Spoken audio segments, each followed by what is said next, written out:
What's up guys, welcome back to the channel and welcome to another video. It's that time again, it's time for the fits of the week, where I bring you some of the best menswear fits from around the socials, just in time for some weekend inspiration. Before we get into it though, I'd just like to ask if you get anything from the video at all, if you can hit the like and subscribe button, check out archerandwizard.com for pre-owned menswear, and sign up to the Substack The Guidance, which is just a newsletter I send out with pre-owned items I find during the week, any links to items we discuss in videos here as well, and just general rambling. So yeah, everything will be in the description for that. And a quick fit check for myself, I've got this jacket from Doppia on, the shirt is from Anglo-Italian, I've got some trousers from Berg & Berg, and Crockett & Jones loafers on as well, and this little pocket square which is a bit messed up, which is from Burberry. But enough about me, let's get into these fits. First up we have this look from Husbands Paris. This is from their fall winter collection and their recent lookbook.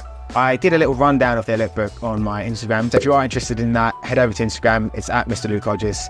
But this was the look that stuck out to me the most. So we've got this really nice wool herringbone jacket with some lovely sized lapels, as you'd expect from Husbands, strong shoulders, and then a black shirt, which is a little bit of a shine to it. Can't tell because they use a sharp flash bulb, so can't really tell if this is a sort of velvety material or if it's just a reflection of the shirt. And it's got a nice pointed collar to it, a kind of like knitted tie with a slight woven effect to it as well, both in black. Some high-waisted white trousers or jeans, I think they are jeans because they've got the rivets in them, and no belt as well, which is an interesting touch, and I like that. So it's got some serious contrast between the bottom half and the top half with the shirt, tie, and then the jeans, and then the jacket merges the two together with the sort of black and white of the herringbone. So a really interesting fit to put together, and I really like it. I really like outfits I'd never think to put together myself, and this is definitely one. I think as well it works more with the shape and silhouette of Husbands Paris, if you know what I mean. So with their jackets, with their strong shoulders, they're a long jacket as well, so you need that to make this work. If you had that with different proportions, smaller lapels, softer shoulders, maybe it doesn't work as much, but because it has that sort of 70s sort of extreme aesthetic, then it really works for me. So next up we have this look from Steve Calder of Informale,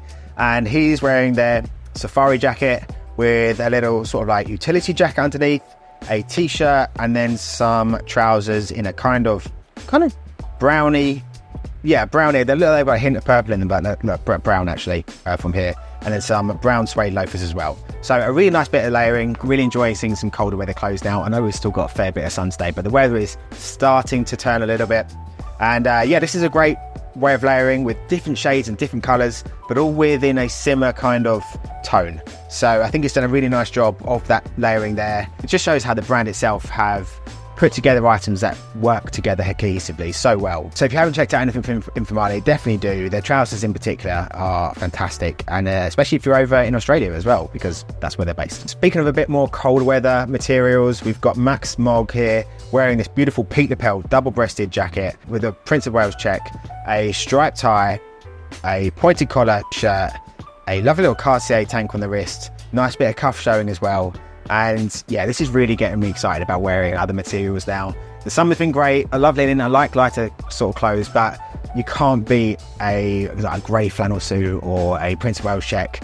And yeah, this is a really nice example. I love the proportions here. Lovely size, peak lapel. Max Mogg are a fantastic brand. If you haven't checked out their Mr. Porter video, I definitely recommend you do that as well. Type in Maximillian Mogg and then Mr. Porter. It's one of when they did some really great in-depth videos for their capsule lines, and they did a really great one for Max Mogg. Yeah, really lovely jacket. Love the size of the collar in that shirt as well, but really great look. Next up we have Stefan Carson, and he's wearing, I believe, a linen safari jacket, a navy tie with some pattern on it, thin striped red and white shirt, and some brown trousers as well, and then some brown suede loafers also. Lovely tones and pattern play here. Also, I really want to bring this up as well because I think I posted a video a little while ago on safari jackets, and like I have a linen one from Drake's which is kind of long, and I love a longer jacket even though I'm not the tallest guy. Even for suit jackets, I like them to be longer. I mean, definitely longer. I'd definitely go for longer over shorter, but just in general, I like them to be quite long because I like if I wear them to undone to be a little bit more, have a bit more movement and flow to them. And that's the same with like safari jackets and chore jackets. And I think I had a question a little while ago in my comments, and I was meant to get around to making a video about it, but I haven't yet. Where the question was, how long should a safari jacket or chore jacket be? And for me, I tend to be quite open with it. Like, it depends how you wear it. It's like I've got some chore jackets that I wear with either like a vest underneath or nothing underneath in some of them, and I don't mind them being shorter. But if I'm wearing more with it, if I'm using it with a bit more layering, I like them to be long, personally. So there's no real right or wrong answer, really. It does depend on the rest of the outfit, I'd say, a little bit more, and what you're wearing with it and how casual you're wearing it, or maybe how smart you want to wear it as well. But for me personally, I tend to like longer jackets in general, even though I'm not the tallest guy. And I know it's one of those things about proportions and how you should dress. If you go by the textbook on how to dress, you should be wearing clothes that enhance your physique and make you look taller and all this kind of thing. But that's kind of true, and I think a lot of guys do want to dress that way, and it's always nice to cover up any flaws or highlight any strengths that you have physically. But really, that's all good and that's great, but really I want to wear the clothes that I like to wear and how I like to wear them, and that trumps it most of the time for me. It also depends on the situation. Like, if I'm going on a date, I want to wear something that maybe makes me look a little bit more flattering physically. But if I'm just dressing for me, I'll just wear what I want and what I enjoy, and that's my way of my philosophy of dressing. But if you think differently, let me know in the comments below. I think I rambled there, but the reason I mentioned that is because his jacket is pretty long and it goes past maybe what some people see as the more conventional length of a jacket, but I think it looks absolutely great, and the whole outfit looks great also. So next up we have this look from City Boy Shin, and he's wearing a double-breasted peak lapel jacket, a green and white striped shirt, a strong punchy yellow tie with a kind of, what's the pattern? The pattern is like a woman diving into some flowers, and then some really lovely washed jeans as well. No belt on this, and I think no belt's a good solid way to go. There's a lot going on. You've got the buttons, you've got the pattern of the shirt, you've got the pattern of the tie.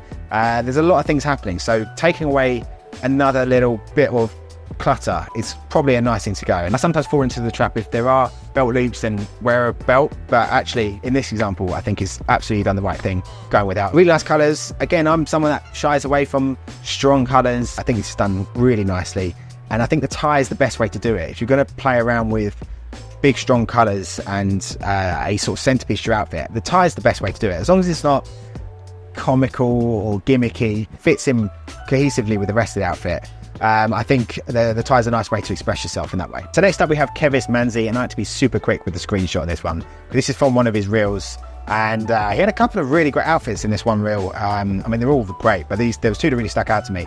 So first up we've got this high-waisted pair of white trousers, a cardigan vest which is navy and with a thick white trim to it, denim shirt, bucket hat, and he's holding his seersucker suit jacket, which we'll see in the next one. First of all, it's all about the tones, the blues and the whites going together, and that nice little trim of the cardigan vest goes so well with it, and with the denim underneath, which gives it a bit more of a rough edge, which I really like, because everything's quite crisp and clean. And then when you add that sort of mid-wash denim to the mix, it just gives it enough so it's not all prim and proper. It looks like something actually wearable. Another little example of a bucket hat, we've seen them quite a lot in the last few weeks, and the next one is him without the cardigan and instead with the seersucker jacket on. Again, for me, that looks great. The denim shirt looks so well with the rest of the outfit. It's exactly the same job as it did in the other one, giving that bit more of a bit of texture to it, a bit more coarseness, a bit more of a casual feel to it.